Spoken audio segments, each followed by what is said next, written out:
Well, not to be too forward, but I would love to be included in your will. I don't know. On the surface, Nathan For You seems like any other show sending up reality television, but across its 4 seasons, no other show on TV has been able to precisely cut to the core of America post-recession and the continual absurdity we're willing to put up with. But let's rewind a bit. Nathan For You is a show that ran on Comedy Central for 4 seasons starring Nathan Fielder, a comedian from Vancouver, British Columbia, Canada, that just so happened to have Graduated from one of Canada's top business schools with really good grades. After writing for and occasionally appearing in shows like This Hour Has 22 Minutes, Important Things with Dimitri Martin, and John Benjamin Has a Van, he starred Nathan For You in 2013 with Michael Coleman, a former writer for Late Night with Conan O'Brien who now works for Saturday Night Live. The show focuses around Fielder, playing a semi-fictionalized version of himself that goes around to small businesses in the Los Angeles area, giving them advice and planting stunts to improve their business. Of course, a lot of these ideas are completely absurd, like having a giant tombstone built for a dead fly in a pet cemetery to advertise a struggling pet store, or providing a moving company with free labor by turning their services into a workout routine, using a ghostwriter to create a fake backstory for the movement's figurehead. However, what makes Nathan For You stand out is that it doesn't really punch down. At least not on the owners of these businesses he's supposedly helping. I mean, the show's best moments come from the exploration of Nathan himself and how his social anxiety distorts his experiences with nearly every person he comes across. Some of the show's best episodes completely do away with the concept of helping a business, turning the show into an extended character study of Nathan himself in reality television. An early episode in the series spends half the episode with Fielder coming up with and executing a news show, The Hunk, a bachelor ripoff with Fielder playing the titular role as several women try to woo him. Of course, most of the women here are in it for dubious reasons, trying to find their 15 minutes of fame. My album is coming out this year, so. My name is LA. My album is going to be called LAX, and it's going to be coming out this year. Then there's Fielder, who isn't much better himself, as he only uses the show to get over his fear of talking to women, taking an interesting lesson from all of this. I realized I didn't have to do crazy stunts to get women to like me. I just had to be myself, inside a $5,000 per night mansion with a TV crew filming me. Another shining moment for the series is probably its most famous, Dumb Starbucks. A majority of the episodes deal with Nathan presenting these crazy ideas, trying to execute them, and the schemes getting way out of hand way fast. Dumb Starbucks starts off as an idea to help a small coffee shop gain more customers, using parody law to be able to take various Starbucks assets without legal repercussions. However, partway through the process, the business owner drops out of the scheme, with Nathan deciding to continue the idea on his own, as it proves to be a massive hit, with people flocking to the so-called art exhibit, with some people even thinking it's a project by the artist Banksy. There's a rumor that it might be Banksy, and we're all really excited about that. But the episode isn't one of my favorites for the ridiculous but genius idea. It's the hoops Nathan has to jump through to get the idea off the ground, in the aftermath of realizing his greed got in the way of helping another fellow man.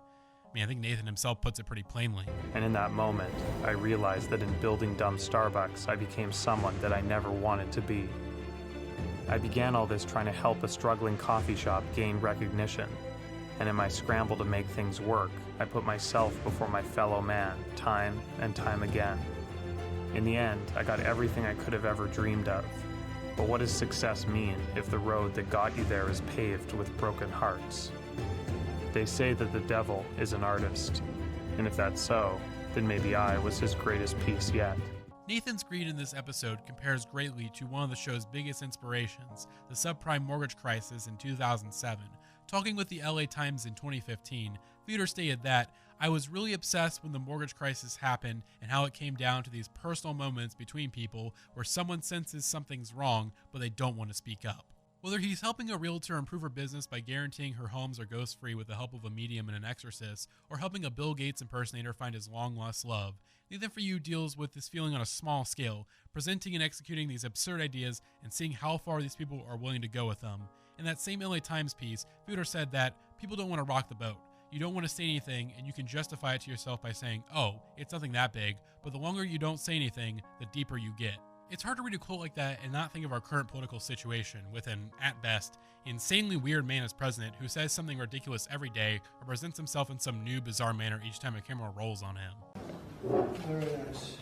Getting a good picture, everybody, so we look nice and handsome and thin. Beautiful. Perfect.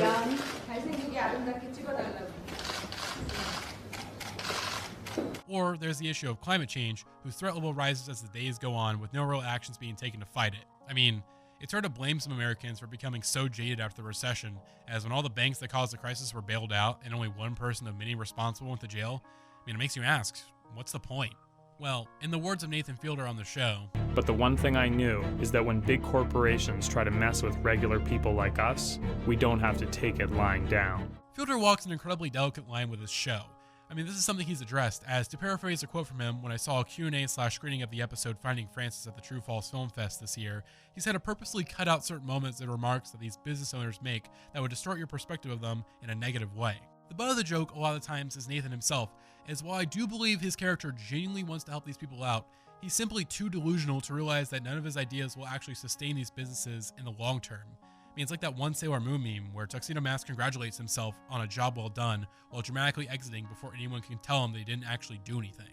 What Fielder has done is nothing short of genius, as on the surface, Nathan For You is your standard cringe comedy stand-up of reality television, but when you look deeper, it reveals the deep sadness of the United States post-recession, revealing what most Americans are actually like, just trying to make it through to the next day.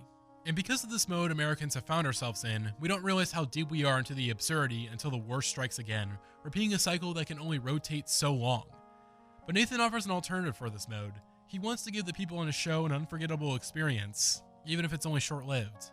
While I'm sad Fielder has decided to end the show, he's given us hours upon hours of thoughtful entertainment that continues to rattle my brain years later. So please, go watch Nathan For You.